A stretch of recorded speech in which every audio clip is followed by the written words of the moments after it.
Voici mon iPhone 15 Pro que j'utilise depuis plus de 2 ans et la grande question est-ce qu'il est encore bon en 2025? Déjà, je pense que les gens doivent arrêter de changer les téléphones chaque année et après, ils se plaignent, ils se disent « Ouais, il n'y a pas eu de changement sur le téléphone, oh blablabla. » Frérot, c'est normal qu'en un an, qu'il n'y ait pas un énorme changement, c'est des changements incrémentiels. Le truc fonctionne ainsi, sur une longue période, grâce à une succession d'améliorations, on obtient des changements significatifs. Donc si vous vous levez et à chaque petite amélioration, vous repayez le nouveau modèle et vous plaignez, c'est votre faute. Ça s'est aussi passé comme ça avec l'iPhone 15 Pro. Il y a eu plein de changements, mais il y a eu aussi quelques downgrades qu'on n'a pas vraiment appréciés. Et je vais vous en parler tout de suite. Et si vous devez l'acheter en fin 2025 avec les promos qu'il y a dessus surtout. On va principalement parler de 4 aspects qui me sont vraiment importants. Donc la conception, la puce, les caméras et le bouton action. Commençons avec la fabrication du téléphone. Apple a amélioré énormément la fabrication de l'iPhone 15. Ils ont adouci un peu les coins. Donc maintenant, au lieu d'un verre complètement plat à l'avant, il y a cette légère courbe sur les bords. Franchement, le design est très joli. La tête d'écran reste aussi la même, juste que le cadre est maintenant un peu plus fin et donc les bordures sont passées de l'acier inoxydable à du titane. Quand vous le prenez en main, c'est vraiment léger et tout, mais bizarrement, moi je pense qu'un téléphone pro doit être un téléphone qui est lourd. Je peux comprendre les gens qui veulent avoir un téléphone léger pour le trimballer n'importe où, mais quand même les gars, pour moi, un téléphone pro est différent d'un téléphone simple. Ils ont vraiment de jolies couleurs, ok? Pas comme les iPhone 17 et 17 Pro de cette année qui ont que 3 couleurs. Voilà, je pense que franchement sur le modèle 15 Pro, la meilleure couleur reste le titane, ce titane clair. Même si moi-même j'ai pris celui qui est sombre là, je pense que le titane clair reste la meilleure couleur après plusieurs mois d'utilisation parce que celui-ci prend énormément d'empreintes, exactement comme mon iPhone 13 aussi qui prend énormément d'empreintes. Je sais pas si vous pouvez voir. Moi personnellement, j'ai ajouté des coques. Je sais qu'il y en a plein qui aiment utiliser leur téléphone juste comme ça, sans coque et tout. Mais les gars, malgré tout ce qu'il y a pour dire par rapport à la protection, la céramique, Shield 2 et tout, on va en venir. Moi, je préfère quand même protéger les téléphones. Et j'en profite pour vous parler du sponsor de cette vidéo. Ah non, je rigole. Le point fort de cet iPhone 15 Pro ou bien de l'iPhone 15 Suco, c'est l'USB type C. Ça, c'est mon iPhone 13. Ça, c'est le port Lightning. Ça n'a rien à voir avec l'USB type C. Vous pouvez prendre un seul câble et l'utiliser pour tous vos appareils, les gars. Juste qu'il y a quand même une nuance. Si vous prenez l'iPhone 15 normal, la vitesse de transfert reste USB 2.0 comparé au modèle Pro. Si vous prenez l'iPhone 15 Pro, la vitesse de transfert est de 3.2, je crois. Donc voilà, encore là, pour encore trouver un moyen de faire une nuance, pour encore racler plus d'argent.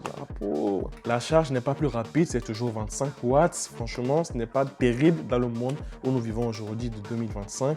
On a des smartphones avec plus de 100 watts de charge. Et un truc aussi cool que vous pouvez faire, c'est que vous pouvez connecter 2 téléphones avec l'USB type C et avoir la charge inversée de 4,5 watts, je crois. Vous pouvez également brancher d'autres choses, par exemple un clavier, un moniteur qui prend jusqu'à 4K 60 fps avec, comme je le disais, une vitesse USB 3.0. Ceux qui vont utiliser le téléphone pour créer des contenus professionnels et shooter en ProRes, log et tout, la vitesse de transfert est un peu améliorée et ça fait vraiment plaisir. Ça fait que c'est avec l'iPhone 15 Pro que vous pouvez filmer directement avec un disque externe. Parlons maintenant du câble fourni lorsque vous l'achetez. Cette jolie câble d'USB type C, voilà, ça a l'air joli, ça a l'air propre comme ça. Mais la douille, c'est que ce n'est que de l'USB 2.0. C'est juste un câble de charge, ça ne fait rien de plus au fait, ok? Si vous voulez avoir un câble de données, vous devrez acheter un câble encore plus cher. Vous connaissez la politique d'Apple. Mais bon, c'est une bonne transition vers la caractéristique ou le point le plus important, voilà, pour moi quand même, sur ce téléphone qui est la puce. Je vous explique, l'iPhone 15 simple a la puce A16 Bionic qu'avaient les iPhone 14 et l'iPhone 15 Pro a la puce A17 Pro. Sur le papier, c'est quelque chose de fou. Il s'agit de la première puce de 3 nanomètres d'Apple. Que ce soit sur la CPU ou bien la GPU, elle est 10 à 20% plus forte que les puces A16 Bionic. Donc même en 2025, cette puce est surpuissante. Le fait de surfer sur Instagram, répondre aux SMS, voilà, se balader dans je sais pas quoi, n'importe quoi, vous allez faire ça très facilement. Là où vous allez pouvoir vraiment constater la puissance de cet iPhone 15 Pro, c'est lorsque vous allez vouloir jouer aux jeux vidéo. Vous pouvez vraiment jouer des jeux PlayStation sur cet iPhone 15 Pro. Ce n'est pas qu'on a benché les trucs, on a réduit les performances. Non, ça demande exactement les mêmes ressources et tout, mais vous pouvez le jouer sur cet iPhone 15 Pro. Vous imaginez? C'est une dinguerie. Donc cette puce a un nouveau processeur de signal d'image qui vous permet de prendre des photos très rapidement et sans lag, ok. Le nouveau moteur Neuronal Engine aussi reconnaît directement les visages, tac en mode portrait, tout ça va très vite. La suivi du sujet, tout ça c'est très rapide. Vous pouvez transformer des photos normales en photos portrait. Mais il y a un truc, c'est que beaucoup plus de puissance veut dire aussi beaucoup de surchauffe et tout. Donc comment cette chauffe va agir sur la batterie à long terme en fait? Ça, c'est la vraie question. Après ce test de 2 ans, je pense que je suis en mesure de vous répondre maintenant et vous dire la vérité. Ce que je peux vous dire, c'est que j'ai eu plein de jours, ok, plein de jours moyens, des jours bons, mais je ne vais pas vous dire que j'ai eu des jours excellents où j'ai utilisé ce téléphone à plus de 8 heures ou bien 9 heures de temps. On reste dans le bon, on ne va pas forcément aller dans l'excellent. Même si ces téléphones ont une batterie un peu plus grosse, le prédécesseur de l'iPhone 14 et tout. Il y a plein de personnes qui ont affirmé ou bien qui ont dit que pendant des tournages sous la canicule et tout, donc que le téléphone commençait à surchauffer lorsque vous tournez assez longtemps et en format, surtout en format bien lourd. Franchement, que le téléphone surchauffait, ça baissait directement la luminosité. Pour moi, personnellement, je n'ai pas vraiment eu ce problème, mais j'ai quand même écouté plein de personnes qui ont dit qu'ils ont eu ce problème, donc c'est à prendre en considération. Là, maintenant, on va parler de l'appareil photo, ce qui vous intéresse probablement le plus lorsque vous payez un iPhone Pro. Si ce n'est pas le cas, donc l'iPhone 15 Pro a un appareil principal de 48 mégapixels. Il a aussi un ultra grand angle amélioré avec une capacité de macro et un téléobjectif complète. On va y revenir. La plupart des smartphones ont par exemple un appareil photo principal de 48 mégapixels, le principal 12 mégapixels et ainsi de suite. Et ce que cet iPhone 15 Pro fait avec la nouvelle puce et l'optimisation, vous êtes en mesure de faire des photos de 24 mégapixels. l'iPhone combine les capteurs de 48 mégapixels et le capteur de 12 mégapixels et il en tire une photo de 24 mégapixels. Et le résultat final est quand même un peu meilleur. Ce qui est génial quand même que moi je trouve, c'est la portée dynamique et la netteté que vous obtenez quand vous prenez des clichés. Même prendre des photos en RAW et voilà, et pas après étalonner. Basiquement, les photos RAW, c'est des photos qui sont assez neutres, mais qui vont garder énormément de détails, qui vont vous permettre de modifier votre photo et de donner n'importe quelle perspective à vos photos. Voilà des exemples que je vous mets à l'écran. Donc même les photos prises en mode auto sont très bons. Ok, vous aurez de très bonne qualité avec l'utilisation de la HDR. Franchement, c'est clean. Bientôt même en 2026, les photos de l'iPhone 15 Pro sont vraiment excellentes. Ce ne sont pas les meilleurs parce qu'il y a les nouveaux téléphones comme le Vivo X200 ou bien je sais pas trop quoi. Les photos macro sont aussi très bons. Et un truc aussi que j'aime, c'est qu'avec le full off naturel dans l'appareil photo sans le mode portrait, vous pouvez obtenir ce float de l'arrière plan, ok, même si vous n'êtes pas en portrait. Je trouve ça vraiment bien. Et ça se fait aussi même en vidéo. Lorsque vous filmez en vidéo, vu qu'il y a cette nouvelle puce avec ce travail de Neuronal Engine, le focus sur la personne que vous filmez, ben, automatiquement, le background bien l'arrière-plan se floute un peu, même si vous n'êtes pas en mode portrait ou bien en mode cinématique. Mais au point c'est automatique, surtout quand il y a le visage. Ce truc adore vraiment le visage, ça va très vite. L'avantage de ce grand capteur se manifeste encore la nuit, des photos assez détaillées et tout, puisque ça prend un peu plus de temps. Mais alors, est-ce que les 24 mégapixels font une différence avec les 12 mégapixels? Pas vraiment les gars, et je vous le dis directement, pas vraiment. Pour vraiment voir cette différence, il va falloir vraiment zoomer à fond avant de voir cette différence les gars. Donc dans l'appareil photo, vous avez ce 24 mm et ensuite vous avez ce 28 mm et aussi vous avez ce 35 mm. Mais moi personnellement, les 28 et 35 mm, je ne les trouve pas forcément naturels ou bien équivalent à un truc qu'il y a sur des appareils photo. Donc franchement, je reste tout le temps dans le 24 mm. Je trouve que le 24 mm utilise tout le sensor, tout le capteur est beaucoup plus joli, avec beaucoup plus de détails et je trouve ces photos beaucoup plus fidèles les gars. Dites-moi ce que vous en pensez. Je n'appellerai pas ça obligatoirement à avoir des focales de différentes focales sur l'appareil photo, mais bon les gars, voilà, vous l'avez, vous en servez et vous faites ce que vous voulez avec. Honnêtement, l'aspect le plus pro de ces téléphones, c'est carrément leur caméra vidéo. Franchement, je peux vous assurer que la capacité vidéo des iPhones, même celui de l'iPhone 15 Pro, même s'il a déjà 2 ans, franchement, c'est encore en avance, tellement en avance par rapport à beaucoup de téléphones, par rapport à beaucoup de marques et même des marques comme Samsung ou Google Pixel. Petite bémol, c'est que ça ne filme pas en 8K, même jusqu'à aujourd'hui avec l'iPhone 17 Pro, on n'a pas la possibilité de filmer en 8K. Mais en même temps, j'aimerais dire, filmer en 8K pour faire quoi? Aujourd'hui, ok, on est en 2025, fin 2025. Dites-moi si vous filmez en 8K, ce que vous allez faire avec. Parce que moi, je ne vois pas vraiment l'utilité. Essayez de m'éclaircir, les gars. Donc, pour moi, le fait de ne pas filmer en 8K n'est pas un souci. Même sur mon iPhone 17 Pro, je ne peux pas filmer en 8K. Et ça ne me dérange en aucun cas. J'ai de la 4K 120 fps, ça va largement. Aujourd'hui, ça va encore largement. Peut-être demain, ça ne suffira plus, mais aujourd'hui, ça va encore. Mais le truc de fou, c'est que l'iPhone 15 Pro permet de filmer en format log. Et le format log, je ne sais pas comment vous l'expliquer. C'est un format qui est assez neutre, qui garde énormément de détails.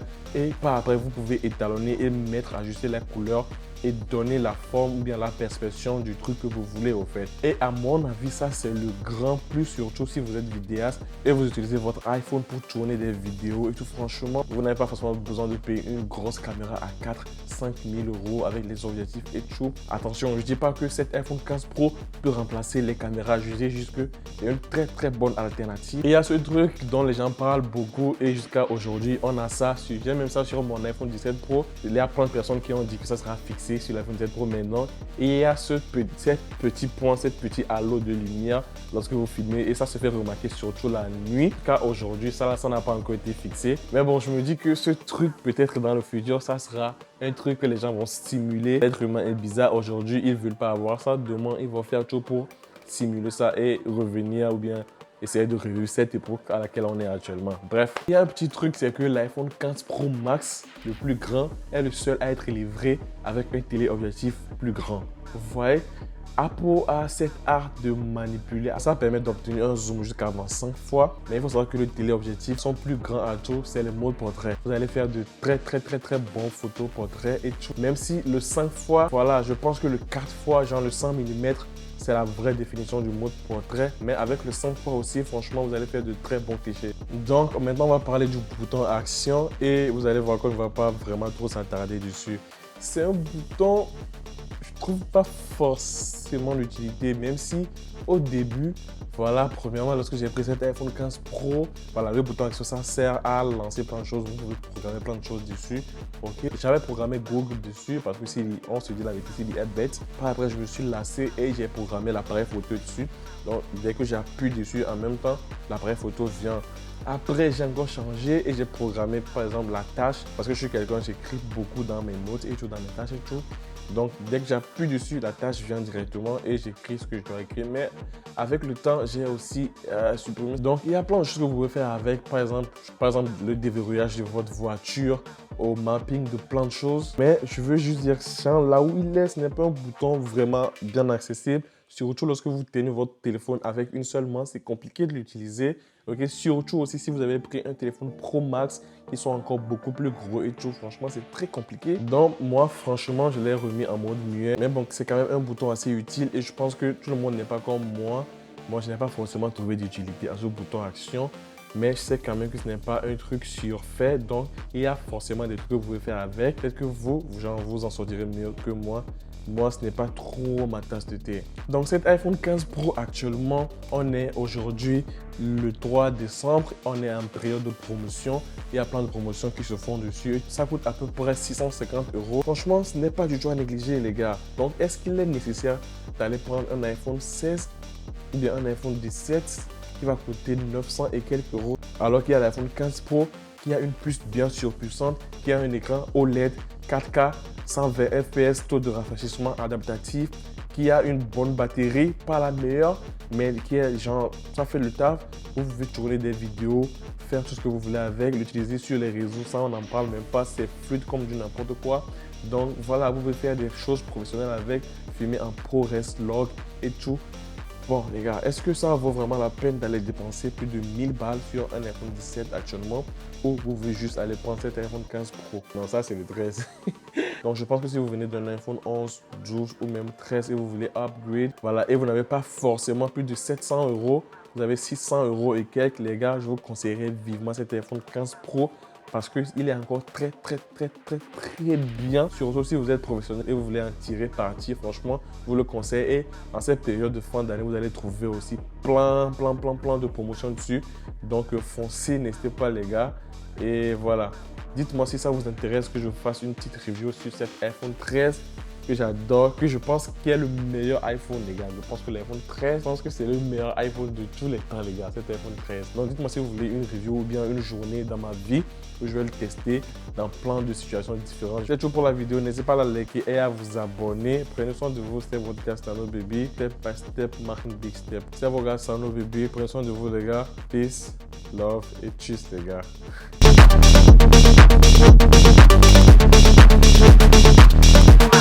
Wow.